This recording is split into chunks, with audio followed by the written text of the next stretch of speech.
Hello everyone, welcome back to the End of Venom. I'm your host Ravenwood, and to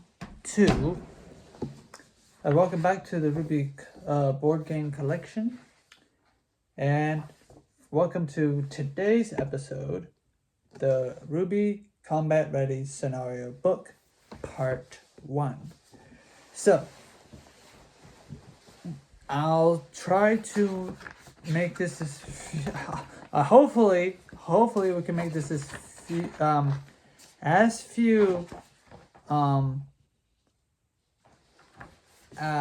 parts as possible, as few as parts as possible. I hope I sentenced that correctly. I don't know.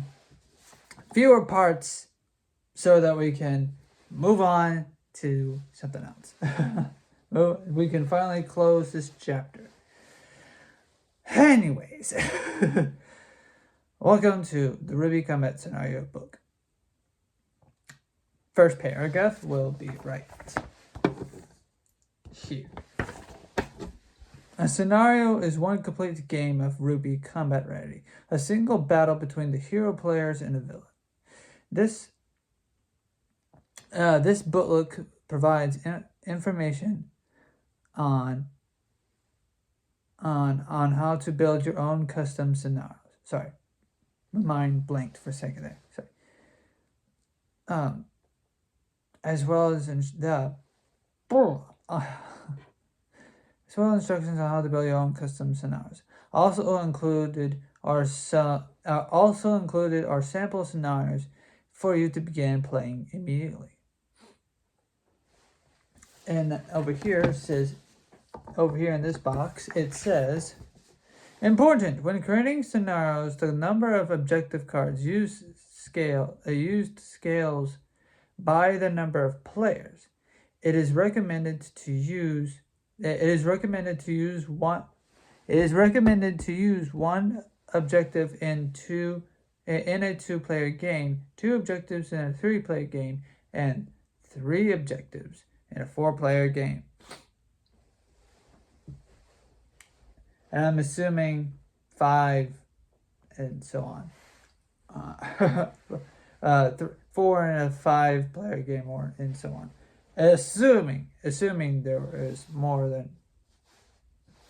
That you can have more than 4. I'm not 100% certain. Anyways, how to create a scenario. Each scenario features an opposing villain that must be defeated. Has a number of objectives with challenges for the players to overcome. It may also have various special rules. These 3 major parts of a scenario must be decided upon and set up by the players before the game can begin. The villain, the objectives, special rules. Setting up a scenario in RWBY Combat Ready is a straightforward process. It can even be done randomly. Okay. First, players decide which villain.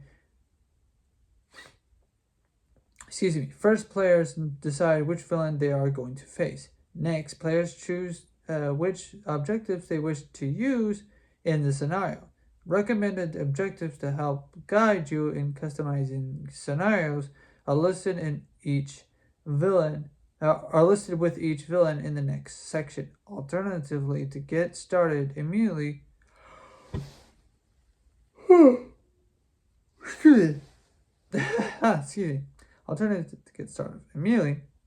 immediately, you can play one of the sample scenarios found on page 6.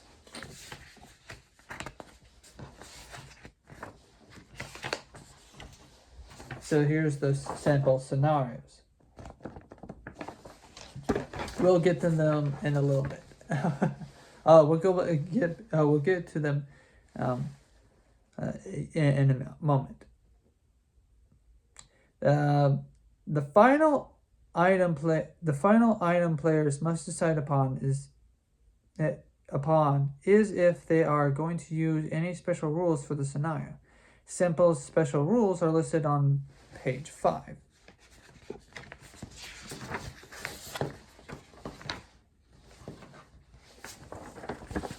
and this page will have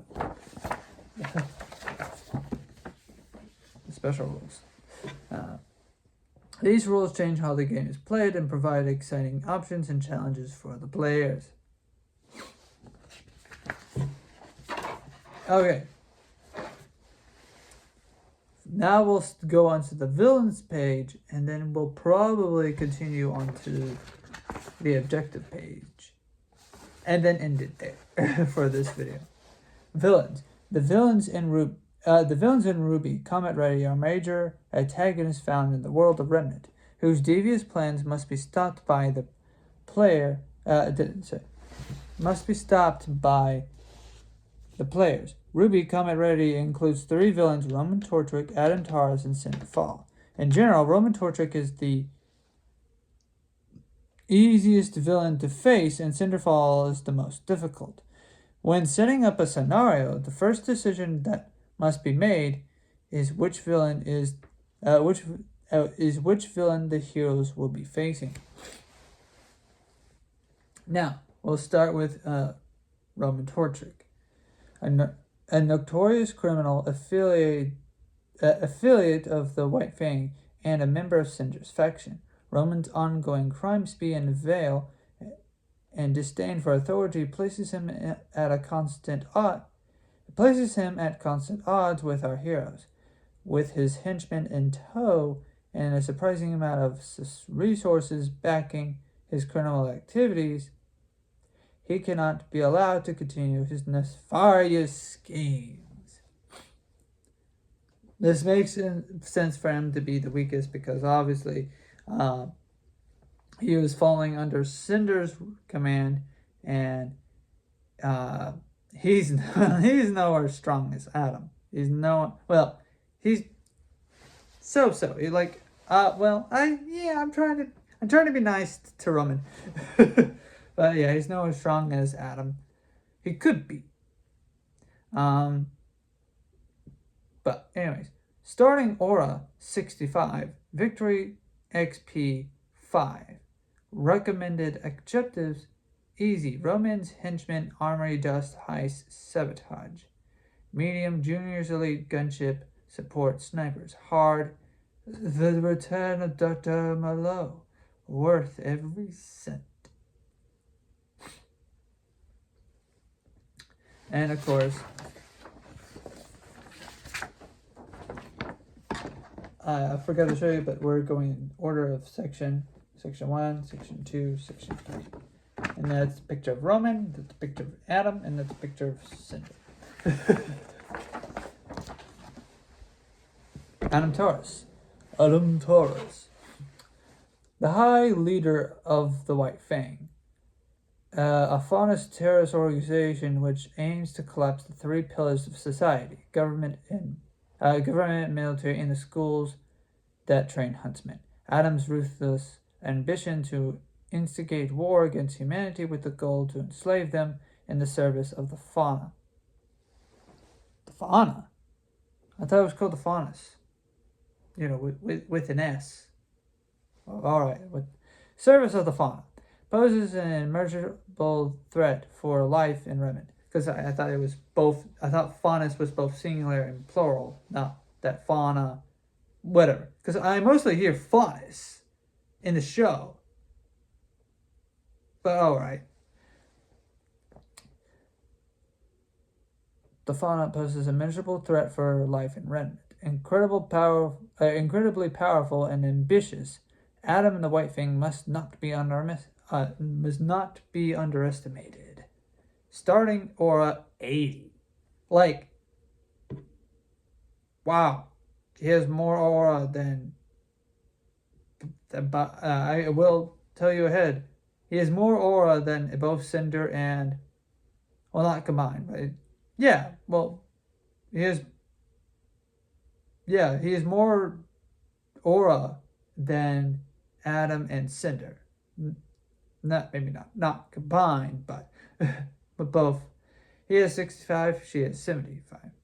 Anyways, starting aura 80, victory XP 7. That's fine.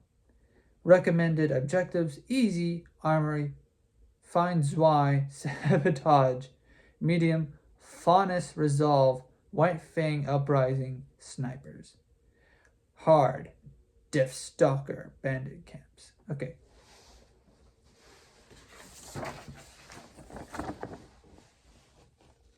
And we were at Adam, now we're at Cinderfall. Cinderfall, the mysterious leader of a group of anarchists seeking to cause chaos in the world of Remnant. Cinderfall is a force to be reckoned with. Cinder has a strong command over dust, often wielding and manipulating it in battle, as well as skill in unarmed combat, swordplay, and archery, which she hasn't done in a while. Now I think about it. Anyways, archery, making her, not the swordplay and everything else, the archery part. Making her a tremendous threat in both close quarters and in close quarters as well as from afar. The extent of the resources available to this maiden are unknown, and she should be treated as a critical threat to our heroes. Now thinking about it, I think her main weapon of choice. If I were writing an AU, an alternate universe or whatever, or a fixing universe of Cinderfall, I'd probably make her main weapon of choice, since mostly she uses her powers and her maiden powers, right? But she could still have a weapon of choice. I guess you could just make it a bow and arrow that could split into two daggers or something. Well, whatever, something like that. Starting aura 75, victory XP 10. Interesting. So the victory XP required for I'm not fully understanding this. Maybe why would the victory XP be higher? Maybe I'm just not understanding it. Like the storing aura is like a lot. Like, wouldn't she have like more than Adam because of like the fact that she has a lot of her maiden powers? Wouldn't this mean that Adam is stronger than Cinder, despite the fact that Cinder threatened his life to make sure that he falls in line, to make sure that he obeys her, to make sure that and that he cooperated so that no more of his men would die? That's he had to cooperate with her. He had to make sure that his men, he cared about his men. He cared about, he cared about the white thing. Maybe I'm overthinking it. I don't know. It's the game rules. I'm just saying, wouldn't she have the higher starting aura, and that Adam can zap other people's aura? That should be a different. Well, not zap, but like, I don't know. It's the game rules. I didn't make the game rules. It doesn't zap aura or drain aura, but like he can like I don't know. Objectives. It's not really. I want to explain myself. I want to explain my mindset, but I have to continue reading. Objectives. After choosing the villain of your scenario, it is time to pick up the objectives. Objectives provide additional challenges for the scenario. Objectives are represented by the cards with a title, picture, details of how they work, and sometimes tokens, a deck of cards, or a status track. In the previous villains section, there are a list of recommended objectives that fit well with each villain, but feel free to be creative with when choosing your objectives. So yeah, we're on the objectives page. We started up here, and now we'll read all the text around the card down here. I think there's more text down here as well, and all that other jazz. Okay, so, we also forgot the other paragraph that's next to it. In many cases, the objectives tend to escalate and become more threatening as the game progresses. It is important to deal with them quickly or win the scenario before they become insurmountable. The following is an explanation of what you will find. The following is an explanation of what you will find on an objective card. Title. This is the name of the objective. Description. The story text that helps explain what is happening during the objective. This can be read aloud at the beginning of the scenario to give players an idea of what they're encountering. Instructions. This is where the additional rules and special instructions for the objective are located. This section can include tracks to record the status of the objective. Experience XP awarded. This icon tells you how much experience is awarded when the objective's victory condition is met. The XP amount listed is awarded to every hero. The experience is handled like other experiences they earn. It is recorded on the scroll tracker and can be spent to upgrade their cards during battle. Setup. This section explains how to prepare the objective prior to play, as well as the different game components, such as tokens or cards, used by this objective. Type. There are 3 types of objectives: minion, sub-boss, and challenge. Difficulty. Objectives are grouped into 3 different difficulties: easy, medium, or hard. You can adjust the difficulty of a scenario by swapping out the same type of objective with one of a different difficulty level. Victory condition. This area tells you how to complete the objective. Objectives with a defeat the villain victory condition are completed and awarded XP after the scenario ends. Now that we're all done with all this, we'll move to this last paragraph, and then we can move to the next page. Perhaps. All objectives, their tokens, and additional decks of cards are placed in a neat line called the objective row to the side of the board, making it easy to see and manage all objectives in one place. And that is that. Yeah, we're ending it here. Because I usually end my videos within around the 20-minute mark, even though it's 18 minutes, or roughly around 18 minutes. Yeah, I'm ending it here, so that the next time we'll move on to page 4 and 5, and then 6 and 7, and of course the final page, which is the back, for the final bit.